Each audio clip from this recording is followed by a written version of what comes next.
Olá, meu nome é Lucas, este é o Diário de Leitura e hoje eu venho falar a respeito de mais um livro lido dentro do meu projeto de 12 livros para 2022, que é Um Homem Só, do Christopher Isherwood. Este é um livro muito parecido em alguns aspectos, mas ao mesmo tempo muito diferente, de Mrs. Dalloway, da Virginia Woolf, e quem sabe até do Ulisses, do James Joyce, mas eu não posso falar do Ulisses porque eu ainda não o li.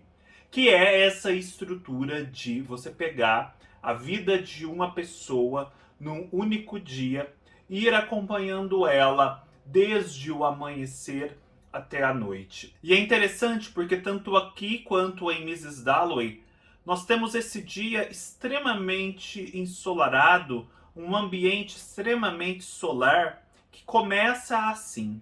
Mas vamos percebendo que, diferentemente do ambiente externo, o interior do personagem que é retratado guarda algumas sombras. E à medida que o dia avança e a noite se aproxima, essas sombras internas do personagem vão se espraiando, vão se revelando, até ao final se confundirem com a própria noite externa. Aqui na década de 60, na Califórnia, nós temos o George.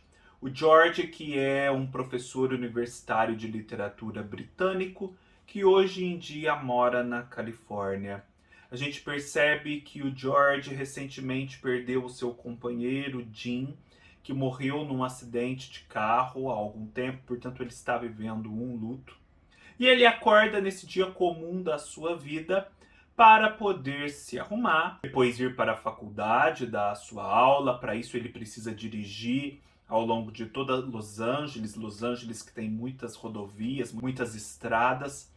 Ele chega lá, dá a sua aula, conversa com as pessoas, interage com os colegas de trabalho, fica sabendo das últimas novidades, sai dali, passa na academia, faz os seus exercícios, chega em casa, decide se encontrar, aceitar o convite de uma amiga vizinha que o chamara para jantar, vai lá, bebe com ela, come, eles fazem farra, conversam, relembram da vida. Ele, por fim, sai da casa dessa moça, vive um momento mais inesperado, mas muito interessante, e por fim vai dormir. Esse é o dia da vida do George que nós acompanhamos. E acompanhamos como se fôssemos alguém que estivesse atrás dele com uma câmera na mão, gravando uma espécie de documentário, aqueles documentários meio reality shows que acompanham a vida de alguém, né, gravando uma biografia. O Christopher Isherwood tem o talento aqui de colocar o leitor no fluxo da vida, porque é isso que está aqui, o fluxo dos acontecimentos num dia comum.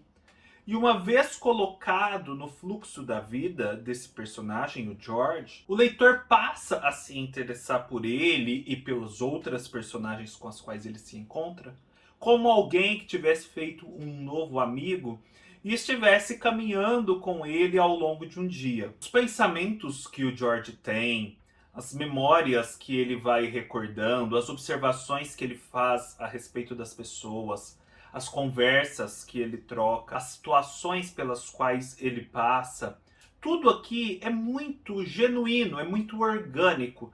Não é nada muito extraordinário. É algo que surge naturalmente de uma vida comum num dia comum. E o talento a que eu já me referi do Christopher Isherwood está justamente em, mesmo mantendo essa sensação de verossimilhança, de organicidade, fazer com que esses elementos banais revelem o todo da vida do George. Eles revelam o passado do George, como ele vive como um homem gay ali na Califórnia dos anos 60, numa sociedade que, ao mesmo tempo que é um pouco liberal, ainda não permite que ele se revele totalmente, como ele vivia com esse companheiro Jim, sem poderem os dois se revelarem também para a sociedade de uma forma mais honesta, mais clara. Quais foram as consequências de tantas limitações, de tantos interditos, de tantas coisas não ditas, na sua vida, no seu modo de ver as pessoas, de reagir, no seu sarcasmo, numa certa mordacidade que começa a acompanhá-lo, né? Uma acidez. Tudo isso vai sendo revelado aqui, além da estrutura mais geral daquela sociedade. O que o leitor percebe à medida que avança na leitura é que se esse recurso do fluxo da vida, de acompanhar o protagonista com uma câmera na mão, é um recurso literário, um instrumento para falar de outras coisas, sem se valer de uma narrativa mais linear e tradicional, isso também é uma sugestão no plano material, no sentido de que em cada gesto que praticamos, em cada palavra, em cada silêncio, é como se estivesse embutida toda uma vida. É impossível estar e ser no mundo, ainda que pontualmente, sem que a história inteira, de algum modo, se faça presente naquele momento, naquele instante. E uma coisa que eu parei para pensar depois que eu encerrei a leitura e que agora, planejando esse vídeo, eu até passei a ter uma opinião diferente, é que essa estratégia de retratar o fluxo da vida é uma estratégia perigosa. Porque quando o escritor pensa a vida de uma forma global, como um pequeno Deus, e dá a ela um começo, um meio e um fim, é como se fosse mais fácil fazer o fecho, fechar o círculo dessa vida e convencer o leitor disso, qualquer que seja o desfecho dessa vida. Mas quando você retrata esse fluxo de vida, que é tão semelhante ao fluxo que o próprio leitor vive na sua vida particular e integra as duas coisas, é muito difícil dar um final a isso. É como se ele estivesse encerrando a própria vida de alguém querido do leitor, no sentido da proximidade mesmo, da perda de alguém, do luto. E obviamente não queremos que a vida se encerre. A perspectiva humana é sempre do prolongamento da vida, né? Ou na maioria das vezes. E então fica aquela estranheza, aquela sensação de que o final não precisava ser daquele modo, que poderia ter terminado o livro de um jeito diferente. Aquilo é inadequado, não condiz com o que tinha vindo antes. Mas a verdade é, e aí eu passo a reavaliar o final desse livro, é que sendo a vida, qualquer final que ela tenha, parecerá para nós algo estranho, algo destoante do que veio antes, algo que não precisava ser daquele modo. Ou seja, também aqui no final, o Christopher Isherwood consegue se valer de um recurso literário para expressar uma situação que a gente experimenta na vida real. E nisso eu acho que o livro cresce, porque a forma aqui ela serve ao conteúdo e não o contrário. E assim o livro ganha em amplitude e ganha em reverberação no leitor. É um livro que me fez lembrar muito do David Hockney. David Hockney é um pintor britânico, gay, salvo engano ainda vivo, e que viveu muitos anos da sua vida na Califórnia. Justamente o ambiente em que viveu o Christopher e em que viveu o personagem George.